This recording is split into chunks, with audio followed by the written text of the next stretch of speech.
how many transactions per second, how you do consensus, how you do governance.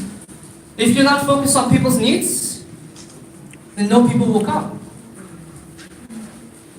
So the other point that we made besides not ICO and focus on people's needs was we highlighted 3 core problems of blockchain games. And I talked about this in Shanghai and ChinaJoy.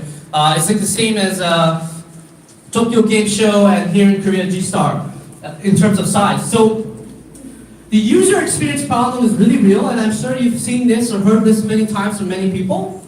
But people go from visitor interested all the way these steps. And just to play a game is really complicated. And we lose a lot of people who just want to play a simple game, and we tell them to go to Upbit, we tell them to go to BitThumb, we tell them to go to Binance, and then you can finally play a game. And a lot of people just give up. It's too much work. So that's one of the first problems that we saw very early on in this year. Distribution.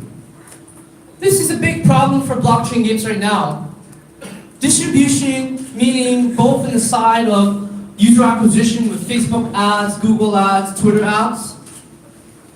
It's very difficult because last year or this year, they banned crypto projects from being able to use digital ads. Now they're opening up again, but it's still a very slow process, so it's very hard to acquire users.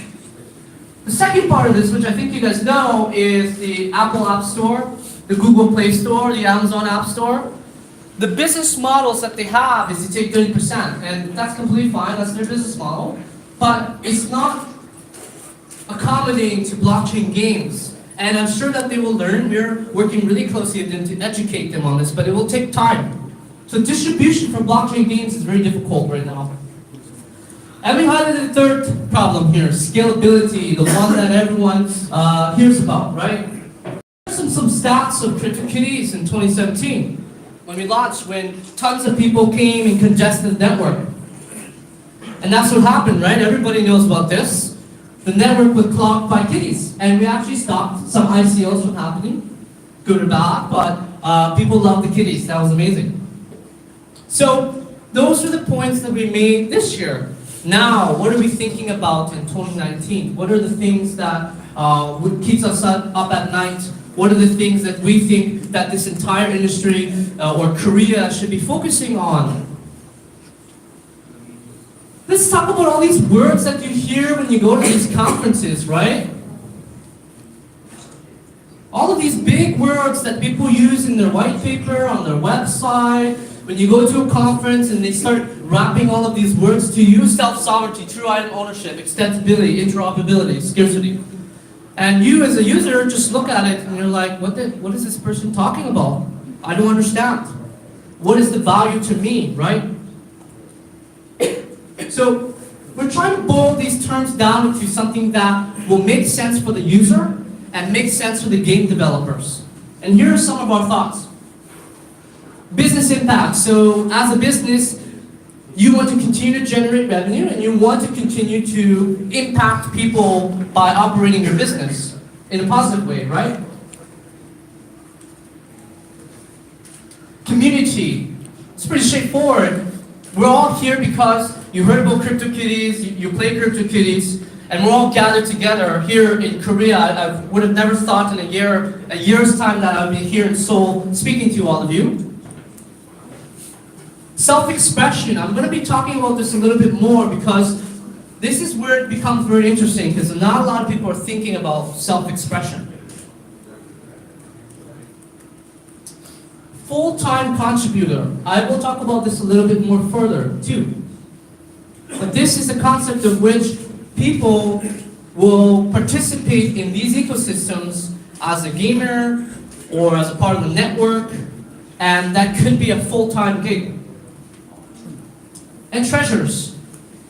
This means the longevity of the assets that you own. Right now, there is a race where everybody wants convenience, fast, speed, everything. But it should not come at the risk of security and longevity of this entire system, the entire protocol. So, 2019. That's coming up very soon. It's going to be holidays. We're all going to go celebrate and play in the snow.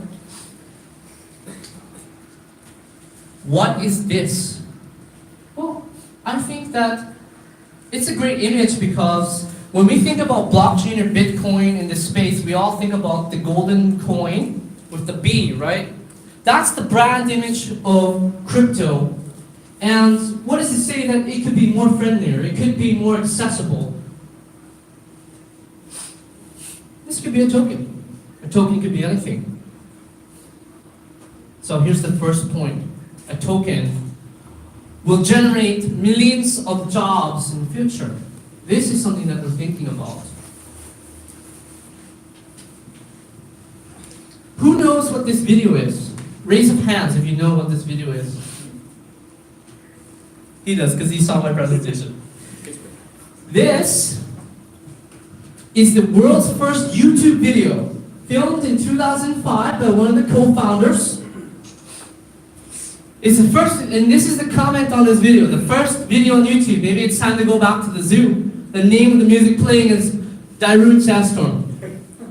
Now we think about YouTube, the impact YouTube has had, the content creators, the Casey Neistats, the live streaming, all of the content. This created many jobs, right? Started from this silly video that was uploaded on the internet. I'm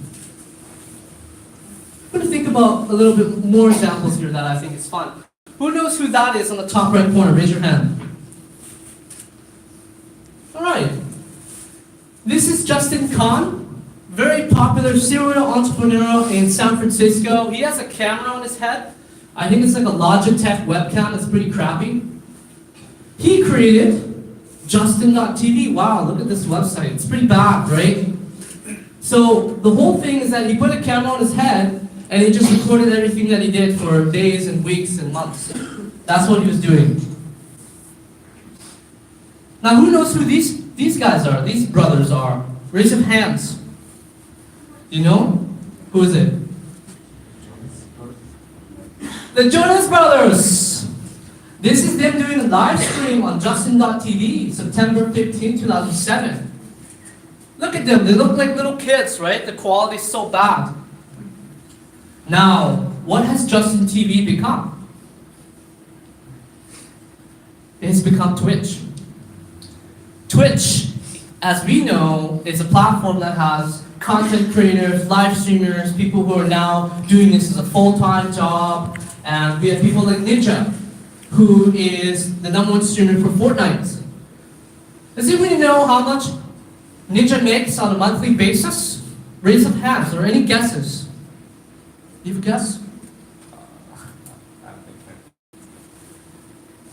Okay, let's see how much he makes in a month. So Fortnite, that's the game. That's how much he makes a month.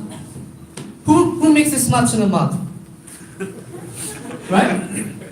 So these platforms that enable content creators, these games that are created, is creating an ecosystem where people will have full-time jobs participating in these networks.